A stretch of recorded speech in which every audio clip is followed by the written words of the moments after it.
اچھا مفتی صاحب میرا اس پہ ایک چھوٹا سا کوشچن تھا، جی مطلب یہ کنسرن ہے میرا، او جی آئی سی نے کوئی کلیئر اسٹینڈ لیا ہے اس کے اوپر؟ ڈزنٹ میٹر میرے بھائی.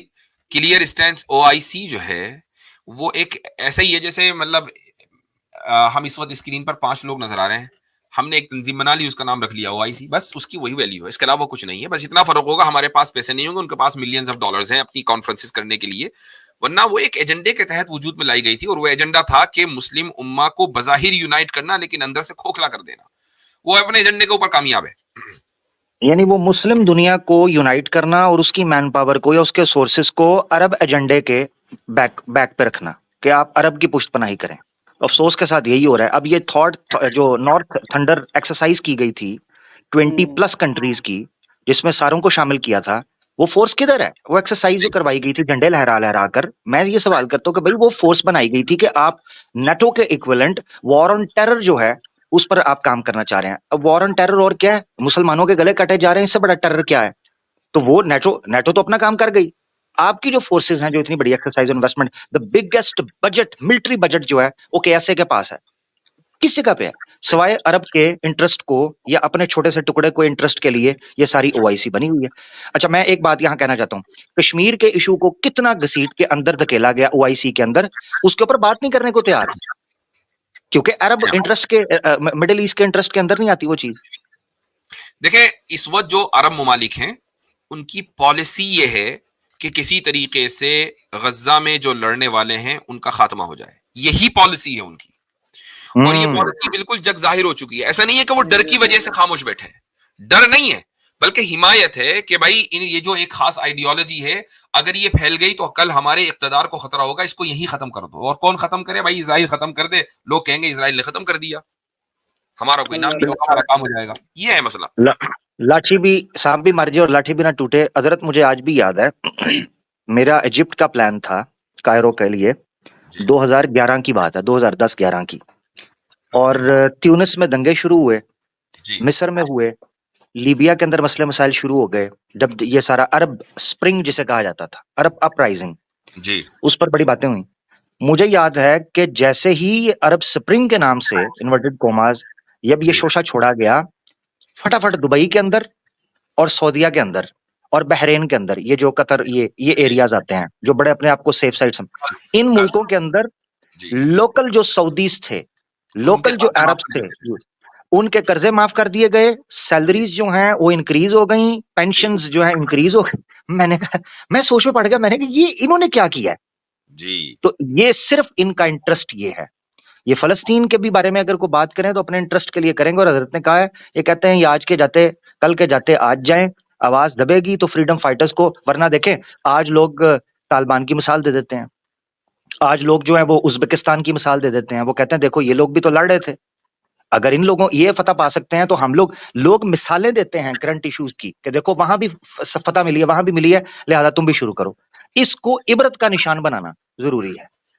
اچھا دوسری بات یہ کہ آج کے دور میں جو کامیابی اپنے مشن میں ہوتی ہے وہ ضروری نہیں ہے کہ وہ میزائل برسا کر ہی ہو. یعنی ہم میں سے کوئی بھی یہ نہیں چاہے گا کہ جنگ کا دائرہ وسیع ہو اور ساری دنیا اس کی لپیٹ میں آ جائے. کوئی بھی آدمی, حدیث میں ہے کہ لا تتمنوا لقاء العدو, رسول اکرم صلی اللہ علیہ وسلم نے فرمایا کہ دشمن سے ملاقات کی تمنا نہ کرو. یعنی آپ یہ تمنا نہ کریں کہ حالات مزید خراب ہو جائیں, بلکہ حالات کو کسی طریقے سے قابو کرنا یہ ضروری ہے. تو یہ ممالک اپنا اگر انفلوئنس استعمال کرنا چاہیں تو کل سے پہلے آج کر لیں. لیکن ہو کیا رہا ہے کہ ان کا جو انویسٹمنٹ ہے وہ جو کتو آ رہا ہے, اور ان ممالک میں آ رہا ہے کہ جو اسلاموفوبیا کا گڑھ ہے. ابھی کل ہی پتا چلا کہ بھائی ایم بی ایس صاحب جو ہیں وہ پتہ نہیں کتنے بلین ڈالر جو ہیں وہ آئی پی ایل میں لگا رہے ہیں, دبئی کے 50 بلین ڈالر انڈیا میں آ رہے ہیں. تو یہ ٹھیک ہے, آ جائیں, ان کا ایک بزنس پوائنٹ آف ویو ہے, لیکن اگر آپ اس کو ایک امیٹک ٹرمز میں دیکھیں تو بھائی پہلے یہ ہونا چاہیے نا کہ اپنے ملک کو اسلاموفوبیا سے پاک کرو, تو ٹھیک ہے ہمارا انویسٹمنٹ حاضر ہے. بالکل بالکل. یعنی بارگیننگ ٹیبل کے اوپر کوئی بارگیننگ آپ کے پاس لسٹ ہو کہ بھائی ہم اپنے لوگوں کے لیے, اور میں حضرت یہ چیز کہنا چاہتا ہوں, ہماری آواز تو نہیں پہنچے گی مگر یہ ہے کہ چلو یہ جملے جو ہیں کہہ دیے جائیں کہ اللہ کی بارگاہ میں گواہ بنتے ہیں آپ کے الفاظ بھی. میں ان حکمرانوں سے یہ کہتا ہوں کہ یار ریاکاری کے لیے ہی, پبلک میں اپنی امیج کے لیے ہی کم از کم مسلمانوں کے حق کے لیے بول ہی پڑو, اپنی امیج کے لیے کہ ہم جناب مسلم دنیا کے لیڈر ہیں. ہم نے بڑوں کو اسلامک ٹچ دیتے دیکھا ہے, آپ بھی تھوڑا سا ٹچ تو دے دیا کرو, کوئی ٹچ ہی نہیں دیتا, یہ بڑا مسئلہ ہے. اچھا اب وہ ٹچ کی بات کیا ہے, میں یہ ترکی کا جو کنٹریبیوشن ہے وہ چند ڈرامے ہیں, اس کے علاوہ کیا کنٹریبیوشن ہے کہ اسے چند ڈرامے جو ہے وہ مسلم امت کو لالی پاپ کے طور پر پیش کر دیے.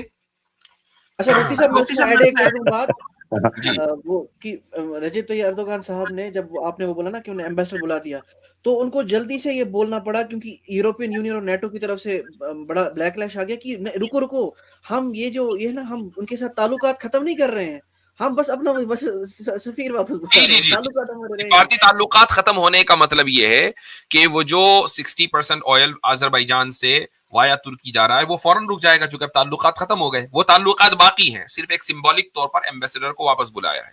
Point number 1. Point number 2, Azerbaijan کے اوپر مکمل انفلوئنس ترکی کا ہے کہ جو آذربائیجان اور آرمینیا کی جو جنگ ہوئی تھی اس میں ترکی نے جو آذربائیجان کو سپورٹ کیا تھا, اسی وجہ سے اس کی فتح ہوئی ہے. تو اگر ترکی اس کے اوپر انفلوئنس ڈال کر اس آئل کو بند کرانا چاہے تو بہت آسانی کے ساتھ کرا سکتا ہے. تو یہ ساری چیزیں ہیں, اور ترکی کے لیے اردوغان کے لیے بہت اچھا موقع تھا کہ وہ جو اپنی عوام کو خلافت عثمانیہ کا چورن بیچ رہے تھے, تو وہ آج یہ کہتے ہیں کہ بھئی یہ موقع آ گیا, اب ہم اپنی لیڈرشپ ثابت کریں گے کہ کیسے جو ہے دنیا کے گیم کو چینج کیا جاتا ہے. لیکن نہیں, وہ ایک سوشل ایکٹیوسٹ کے طور پر تقریریں کر رہے ہیں اور ٹویٹس کر رہے ہیں, اس کے علاوہ ان کا کوئی کنٹریبیوشن نہیں ہے. میں مفتی صاحب اس پہ ایک اور ٹیک دینا چاہوں گا. میرا خیال یہ ہے کہ مسلمان ملک اپنی اپنی ذاتی حیثیت میں درد رکھتے ہیں, ترکی بھی رکھتا ہے, پاکستان بھی رکھتا ہے, ایران بھی رکھتا ہے, لیکن ہمارے ساتھ یہ چھوٹے چھوٹے تجربات ایسے ہو چکے ہیں کہ ہر ملک کو مسئلہ جنگ کا نہیں ہے. جنگ پاکستان بھی اسرائیل کے ساتھ بڑی اچھی کر سکتا ہے, پاکستان کے پاس سپیریئر فائٹنگ پینافینیلیا ہے, ترکی کے پاس ہے, ایران کے پاس ہے, جنگ ایشو نہیں ہے, جنگ کا آفٹر ماتھ پرابلم ہے. ابھی اب دیکھیں کیسے تانے بانے آپس میں ملتے ہیں کہ کچھ عرصہ پہلے پاکستان, ملائیشیا اور ترکی نے کوشش کی کہ اس طرح کا ایک اتحاد بنائے, تو ہمارے اپنے مسلمان ملک نہیں بننے دیا کہ یہ اکٹھے نہ ہو جائیں. پرابلم یہ ہے کہ اس کے بعد جو کچھ ہوگا اس جنگ کے بعد, تو ترکی کے ساتھ کون کھڑا ہوگا, ایران کے ساتھ کون کھڑا ہوگا, پاکستان کے ساتھ کون کھڑا ہوگا. اگر یہ ایشورنسز مل جائیں تو دیکھیں اسرائیل جیسے ملک کے ساتھ بغیر جنگ کیے بھی سارا کچھ ہو سکتا ہے, اس لیے کہ وہ ڈپینڈنٹ ہے ایسی مسلمانوں کے, اس کی ایئر سپیس مسلمان ملکوں کی مرہون منت ہے, اس کی جو سیز ہیں, گرچہ غزہ والی پٹی کا سمندر ساتھ اس پہ اس کا قبضہ ہے, لیکن آگے پھر ٹرکش واٹرز اور یہ وہ نارتھ افریقن واٹرز وہ مسلمانوں کے پاس ہیں, وہ کہاں تک جا کہ وہ کچھ نہیں کر سکتا. بغیر جنگ کیے بھی اس کو کیپیچولیٹ کیا جا سکتا ہے. پرابلم یہ ہے کہ اس کے بعد کیا ہوگا. اگر ایشورنس مل جاتی ہے پاکستان کو ایران کی طرف سے, سعودی عرب کی طرف سے, ترکی کی طرف سے کہ ہم آپ گرنے نہیں دیں گے, پاکستان سٹینڈ لے سکتا ہے. نہیں تو at the end of the day Faisal بھائی بات تو وہی ہو گئی نا کہ لیڈرز جو ہیں یہ ان کی کمی اور ان کا نفاق ہے, ورنہ عوام کو یہاں یا ملکوں کو کوئی نہیں کوس رہا ہے. بات لیڈرز کی ہو رہی ہے کہ اگر لیڈرز جو ہیں وہ خلوص رکھتے اور اسلام اور مسلمانوں کا درد رکھتے تو آج یہ مسئلہ ہوتا ہی نا. میں کیسر بھائی سے چاہتا ہوں, کیسر بھائی آپ, میں معذرت چاہتا ہوں, میں آپ سے چاہتا ہوں کہ آپ ہی فرق کر دیں کہ ایک ملک میں اور ایک حکمرانوں میں یا ریاست ہے اور ایک طرف سیاست ہے, تو اس میں تو ہمیں فرق کرنا پڑے گا. ورنہ کیسر بھائی آپ ہی کو سامنا کرنا پڑا ہے کہ آپ لوگ روڈ پر تھے اور آپ لوگوں کو جناب ہتھکڑیاں بھی ڈال دی گئی ہیں اور آپ لوگوں کو گاڑیوں میں بٹھایا گیا ہے اور احتجاج ہو رہا تھا فلسطین کے حق میں. یہ وہی ریاست تھی. اچھا ایسا بھی ہوا ہے جماعت اسلامی کے ساتھ دیکھیں.